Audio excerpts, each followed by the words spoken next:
Hello, everybody, and welcome back to Game Over Winnipeg. My name is Brady. I will be your host here tonight.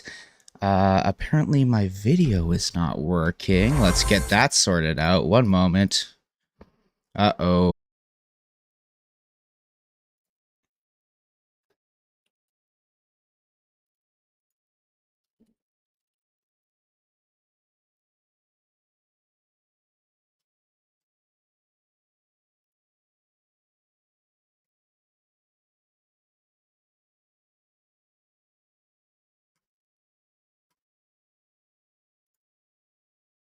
Hello. Are we back? I think we're back now. I'm going to run the intro once again, and we'll get this going.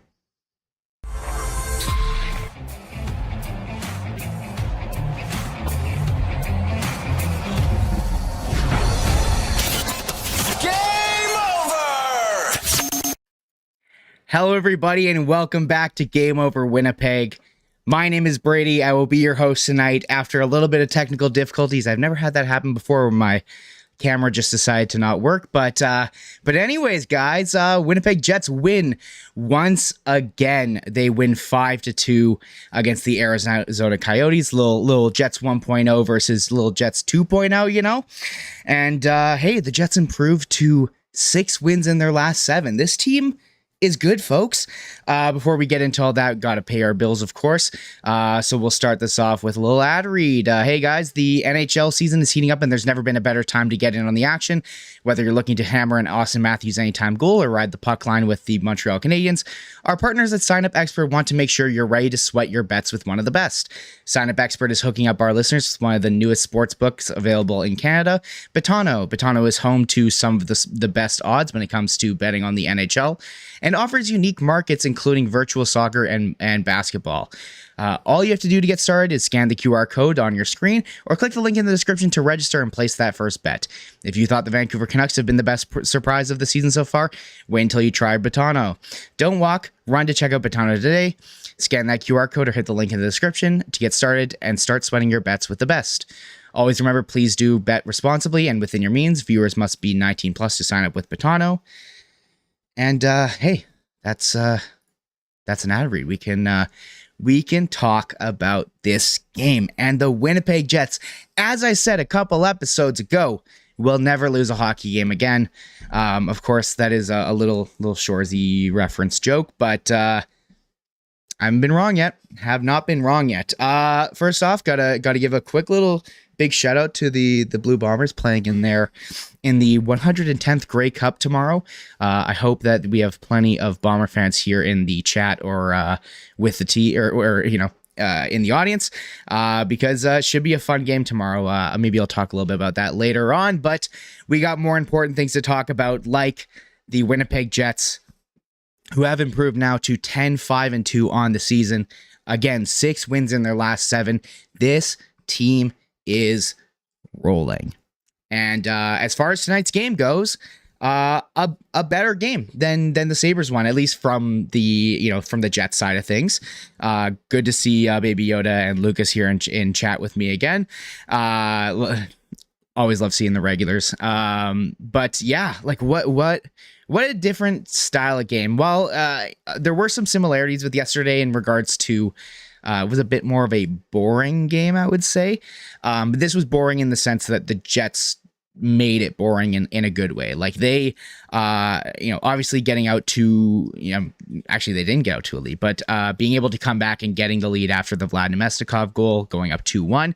And they pretty much didn't really look back from there. Of course, there was, 2-2 goal eventually, but after that, again, all the way up to 5-2. This was a pretty dominant win from the Jets here tonight. And I know a lot of people might discount it, it was against the Arizona Coyotes, but this was a back-to-back game. So anytime, and also just you can't really give the Coyotes a ton of shit, considering they're one spot back of the Jets right now. If they would have won this game, they would have been either tied or past the Jets in the standings. So this team has been, pretty decent to start the season. So this isn't the Arizona Coyotes, you might just instinctually think of when you think of them.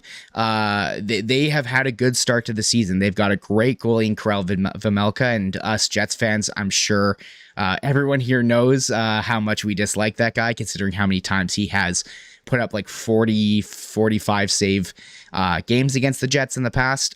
Tonight was not one of those nights. But as I said, a very different game in comparison to yesterday, considering, yesterday felt more of a game where the Jets finally won a game that they didn't really feel like they deserved to win.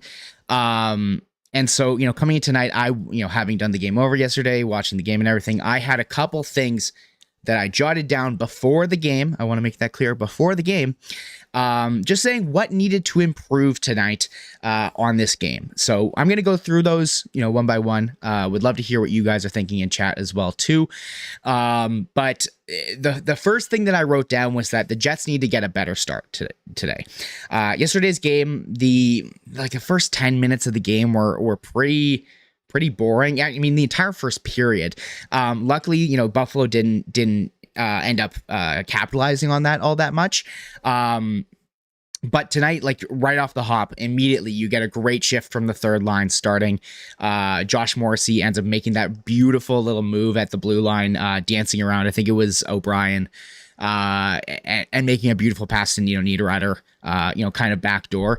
Shot gets blocked, but that is the way that you need to start games. Unfortunately, though, it kind of teetered off after that. The first was pretty boring, but at the same time, boring in a way where I would like more from the Jets in regards to their offense. But at the same time, I can't really fault, how they were playing defensively at the start or anything like that.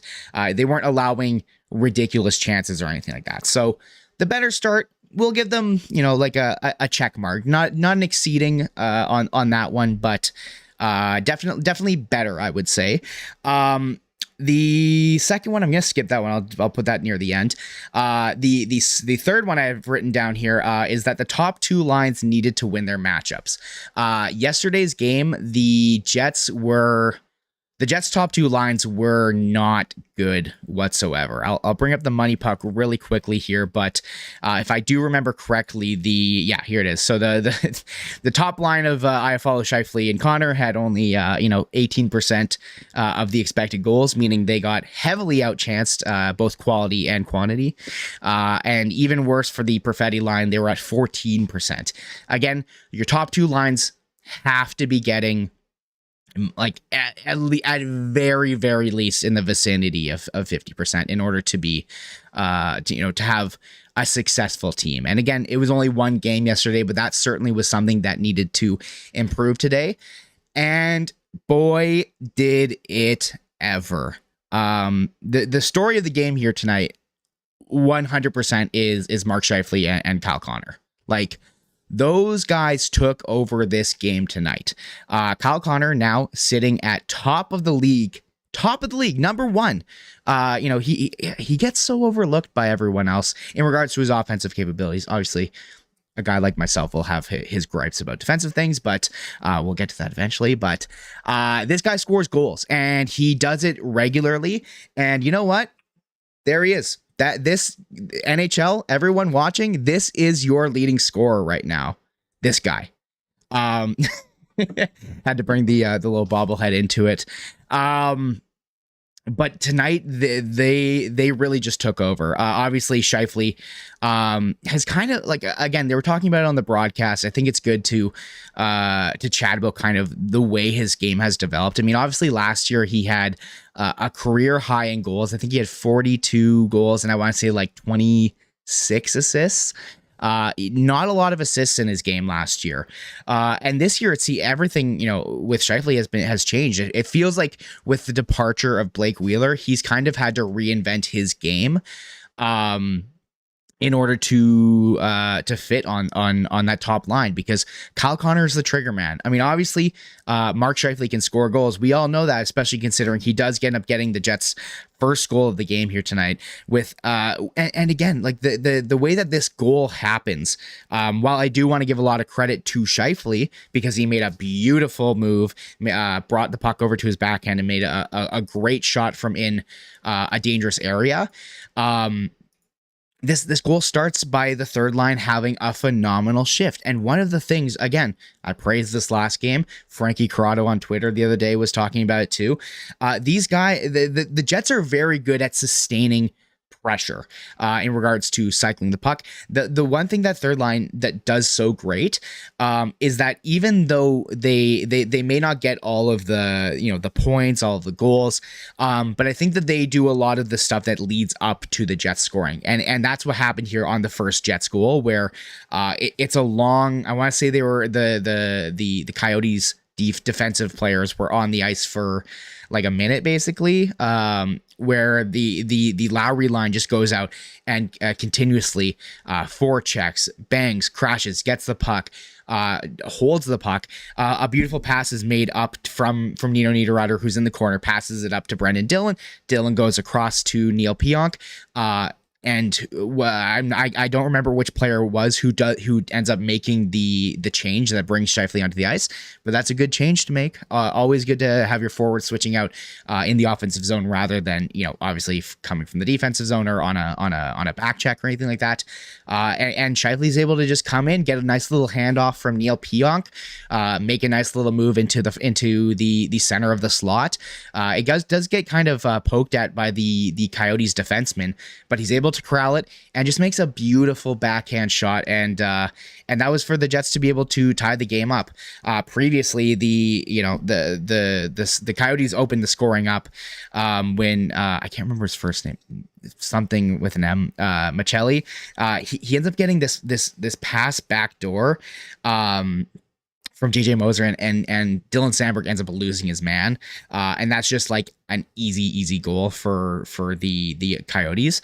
It's goals like that the Jets really need to cut down on, where, again, even if Connor Hellebuck was in net, and we'll talk about Laurent Brossoit, in a little bit and what we thought of him. I would love to hear what you guys think in chat of how you thought LB did tonight.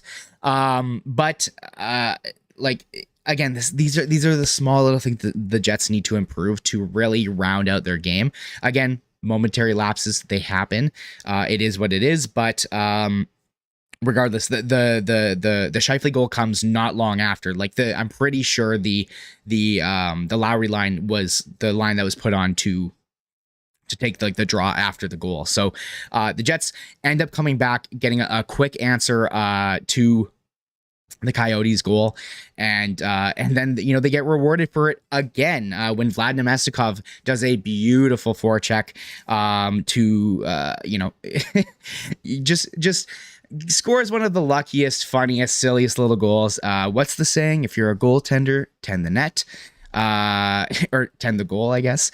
Vejmelka gets kind of caught out of his net, and Nemestikov picks the puck up behind the net, throws it out in front, goes in off of Lawson Krause and in, and hey, the Jets are now all up at are up to 2-1, and just like that, it can switch again. Despite the fact that the first half of that period was not great. Not necessarily not great, but not as offensive as you would have hoped for from the Jets. They had a great response, and again, they go into the break being up 2-1. Fantastic, incredible. I know I kind of went on a little bit of a tangent here. I felt like I needed to cover the goals, but let's get back to what I was saying before. The top line, the top line was the story of tonight. They not only did they obviously get, Scheifele had a goal, Kyle Connor had a goal, Josh Morrissey had a goal assisted from Mark Scheifele. This was not only that, but they also dominated their matchup tonight. If I remember correctly, let me just bring it back up here one moment. The Scheifele line was just under 60% in regards to their expected goals, so they controlled the majority of the quality of chances that were produced when they were on the ice. Fantastic. This is what you need. This is what a team that is aspiring to make a run in the playoffs absolutely need from their top line. Again, Coyotes probably aren't a playoff team. Maybe they're a bubble team this year if everything goes out well. Like I said, they're not as bad as you initially think of them as, but they certainly are not among the expected to be a contender, Let me just have a sip of water here, see what people are saying in the chat. Well, Lucas bringing up the Husli men's choir, Ukrainian men's choir, who did the chorus, who did the anthem tonight. Chef's kiss. I swear, it's impossible for the Jets to lose when those guys sing the anthem. It's always so fantastic. I love when they're there. I wish that the Jets could get them more often. Love those guys. They're great. Anyways, let's bring it back in. Where to go here now? Josh Morrissey, also, again, I already mentioned the Vladimir Namestnikov goal, but I thought he tonight had such a phenomenal game. Again, the small little things like just starting off on the right foot, making just a beautiful play right at the start of the game, allowed for the Jets to, like I said, to kind of get a little bit of the ball rolling, especially on a night where it's a back-to-back. It can be very, very difficult. It can be very difficult to get the legs going right away, but having the chaos created immediately, I think, was good for the Jets to wake them up and let them know, hey, we got to get back on this game. But regardless of that, he also gets his 200th assist, which we'll give a little clap for. His 200th career assist on the Vladimir Namestnikov goal. And then also, of course, he scores the beautiful goal later on in the game, which we'll chat about. I'm struggling here to decide if I want to go through the game or kind of just talk point by point. But anyways, let's get back to once again, the what needed to improve tonight. The Jets needed to protect Laurent Brossoit. So last game was a Connor Hellebuyck masterclass, which is great. Something we haven't seen from the Jets or from Connor Hellebuyck yet this season was a dominant performance. Coming into a back-to-back, obviously you expect your players to be a little bit more tired, but on top of that, playing your backup goalie on a night where your players are tired, I thought that tonight it was really, really important for the Jets to do whatever they could to insulate Laurent Brossoit. Again, the two goals that were scored against him, I would neither of them were LB's fault. The first one, as I was saying before, Machelli gets a backdoor pass where, Sandberg should have had that man. It stinks that he kind of lost him, but I think that also kind of had to do with how the what's it called? Jesus, excuse me. Kind of how I was gonna say the PK, but I guess it wasn't a PK goal against. Regardless, the point is, Nate Schmidt ends up playing the shooter really, really aggressively, which allows it so that there's two men in front. Not sure if it needed to be a centerman coming back to cover the other man, but you can tell Sandberg kind of got a little bit caught in the crosshairs between the two of them, trying to decide, should I be leaving this guy to go there? Regardless, you got to be better than that, Dylan. I really liked his play this year, but still little faults like that are always going to pop up. I'm not going to grill him too hard, as unfortunately he is one of my guys. I like him a lot, but it is what it is. And then going on to the second goal that the Coyotes end up scoring. Like, this is, again, same thing. Nowhere near at all Laurent Brossoit's fault. This is the one where the Coyotes end up getting a 2-on-1. Dylan DeMello ends up kind of pinching at the blue line. And so Josh Morrissey is playing back. Again, to his credit, he plays this, I would say, properly. I'm still conflicted on whether or not he should have taken the extra man and just left the shot for LB, which is kind of how defensemen are more or less taught how to play a 2-on-1. The thing that changes things is that Kyle Connor is on the back check here, which I'll give him credit for at least moving his feet to get into the play and recognizing the fact that he needed to get back and cover that extra man. But he only commits, 90% of the assignment. He gets back. Morrissey ends up taking, like I said, the shooter, the puck carrier, and points to Connor to say, hey, you got this guy. Connor, picks up Dumba, but then just stops skating, and Dumba, creates a little bit more space from him, and then again another backdoor pass, and that's a goal. Again, a great sign for Brossoit that those were the only 2 goals that were scored against him. I didn't think that he made like any 10 bell saves or anything like that. He didn't really need to. And that's going back to the insulating, Laurent Brossoit. I thought the Jets did really, really well with that. Let me just check here again. Because the Coyotes didn't even in the third period, didn't have that many shots, if I remember correctly. Oh my God, I lost the thing. One moment. In the third period, the Coyotes only had 3 shots. Such a good display of defense from the Jets. They did a fantastic job at blocking shots in the third period and holding their lead. But like I said, it comes all back to just insulating Laurent Brossoit and allowing him to play a simple game. I thought he did just that. I thought the Jets did just that, and Laurent Brossoit made the saves that he needed to tonight. And then the final thing I have written down here on what needed to improve from last night was the Jets needed a 60-minute effort. Yesterday's game for the Winnipeg Jets could have been condensed down into a good 10 to 15 minutes that they had in the second period where they scored their 3 goals. And otherwise, they were on their heels. They were scared to get scored against. And like I said, Connor Hellebuyck ends up bailing them out with a bunch of beautiful saves yesterday. And again, like I said, the fact that the Jets were able to carry a lead into the third period and keep their foot on the gas. It was when the second period ended, it was 3-2 only. This is again after another one that I need to mention. Kyle Connor scores such a beautiful goal, such a phenomenal, beautiful goal, which then, like I said before, improves him to being the number 1 goal scorer, the goal scoring leader in the NHL. This is basically, again, the Jets. The key to the Jets and the key to making depth work, even if your depth isn't scoring, is being able to capitalize on sustained pressure. And this is exactly what the Jets did here. Same type of thing, a long, dangerous shift that the Jets had.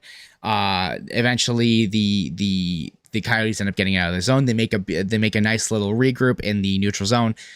Mark Scheifele one more time picks the puck up, finds Kyle Connor on the other side of the ice, and Kyle Connor makes such a smart little play, because I think that this was a little too far out for him to go ahead and just take a one-timer.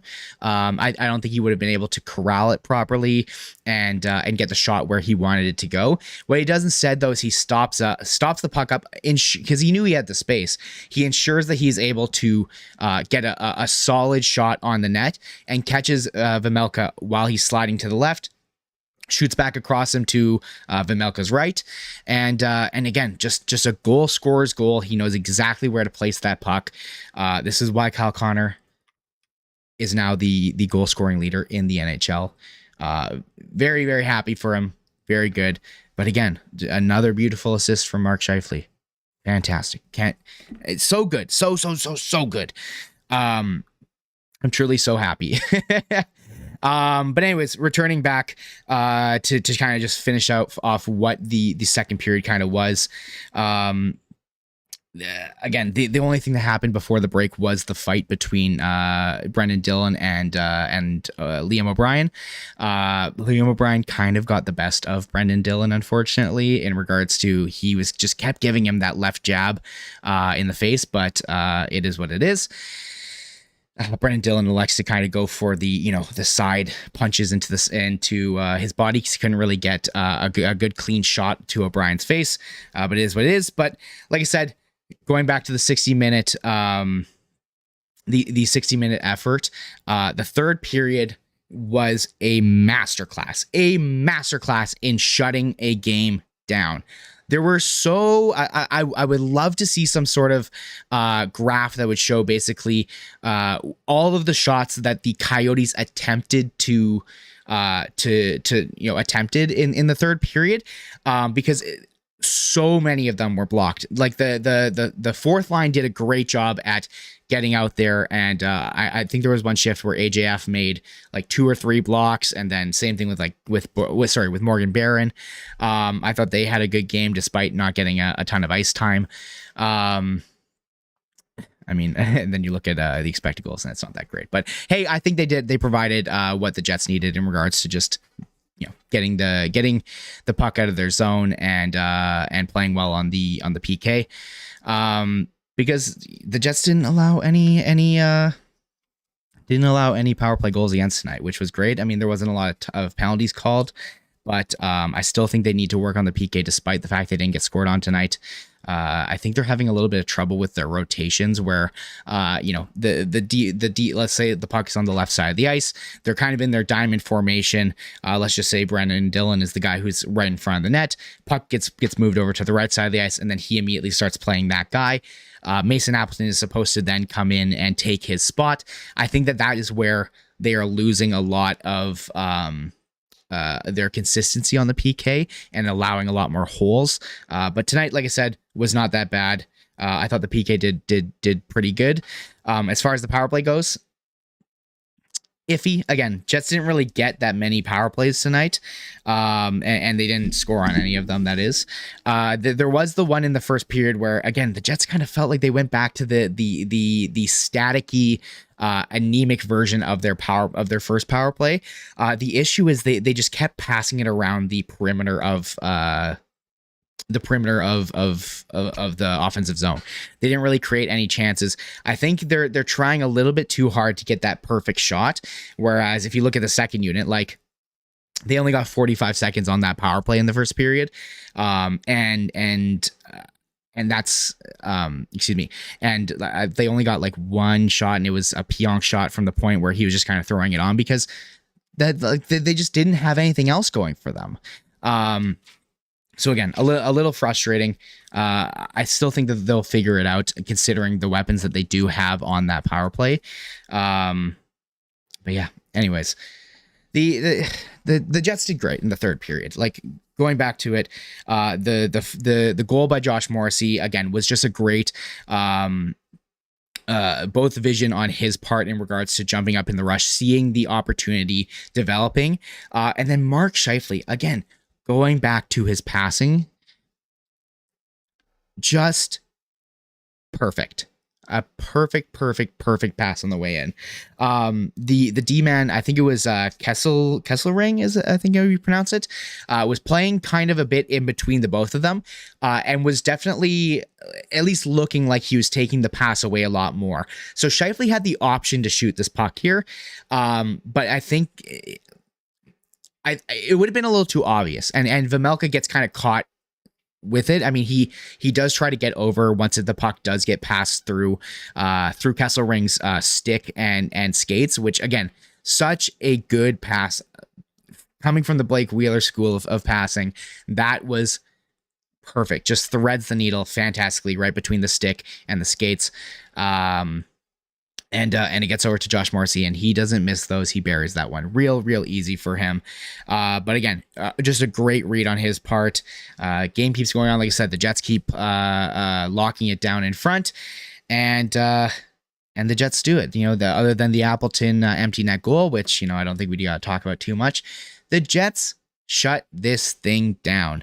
Not only was the offense good, the defense was good, the goaltending was good. Some slight little hiccups in regards to maybe the PK and the power play could have been a little bit better, but it is what it is. And the Jets move on to, like I said, being 10-5-2. They are currently third in the Central, I want to say. And this team looks good. They look really good. I'm truly, utterly happy that these guys are figuring out how to play, and there's still guys waiting in the wings. We still haven't seen what Gabe Vilardi can do this season. I mean, we kind of saw him a little bit at the start of the season, but regardless, we know that he will be able to make a big difference on this team. I'm curious where you guys think that he should slot in the lineup when he does return, considering the success that the top line has had, as well as the success that the second line and the third line has had. This team is firing on all cylinders.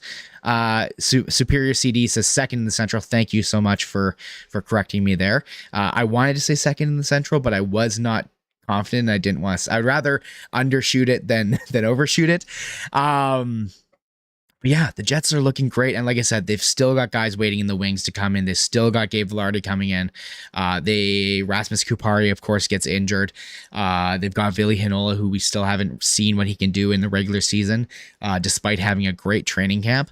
And as far as, how the changes that were made tonight, Laurent Brossoit looked great. I thought Nate Schmidt had a great game as well, too. I think he looks steady, and despite the one little gaffe, which I don't even want to attribute to him on that first goal. He looked good. He was making good, clean first passes. He looked confident.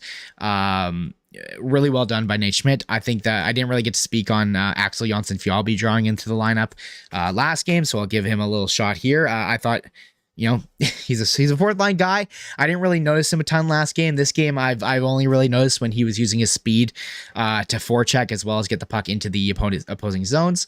I also think he's really good on the PK. So I think he makes a lot more sense than Dominic Toninato to draw into the lineup, because I think that the Jets don't really need the skill set that Toninato has, which is a little more lunch pail-y and a little more, I would say, a little more offensive finish kind of to him. Whereas Jonsson-Fjallby can draw into the lineup, be super effective on the PK, and use his speed to just hound players. Anyways, like I said, we're in the middle of the season. These are the games that, they don't seem like they're worth a lot, but, getting a good run of again, 6 games in 7 is incredibly important for the Jets in determining where they're at in their, in regards to the rest of the league, as we, move along through November and closer and closer and closer to, the trade deadline that comes in a couple months. The Jets are slowly but surely starting to figure out where they might need some pieces, where they don't, and if they're deserving of the pieces. And at this moment right now, it looks like this team will certainly be a playoff team. At the moment, we all know how last year went, so I'm not going to hold my breath on it. But it is what it is. I would love to know what you guys think as far as maybe some trade deadline ads, as that's kind of where I'm at. I'm starting to think about, what would this team look like with a Chris Tanev on their team? What would this team look like with an Elias Lindholm? Of course, we know that Calgary isn't trying to blow everything up, but if the rails fall off, despite the fact that they've kind of leveled themselves out a little bit more, I think that they could be a team to watch when it comes to the trade deadline. Unfortunately, Krestanov does have a modified no trade clause.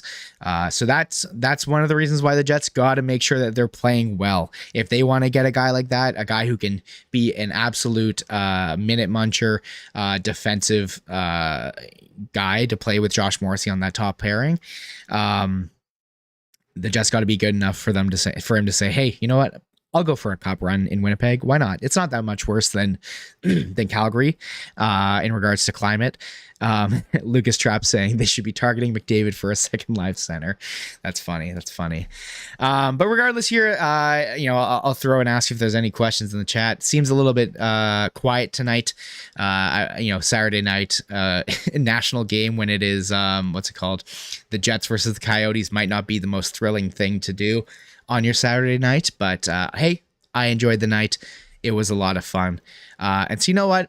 I think it's time for me to wrap this up here. Thank you guys so much for watching or listening if you're listening to audio. Follow me on Twitter at NHL Chunky. Follow Liz on Twitter at Liz Hood. Follow at SDPN Sports. Subscribe to the channel. We're really, really close to 100K subs. As soon as we get there, it'll be a lot of fun, a lot of big party for us. But like I said, enjoy your Saturday night. Go Winnipeg Blue Bombers. Should be a phenomenal game tomorrow against the Montreal Alouettes. I'll be cheering them on. Plenty of wings, plenty of beers. I hope everyone, like I said, enjoys the rest of their Saturday night. Stay safe and have yourselves a wonderful evening. Go Jets and go Bombers.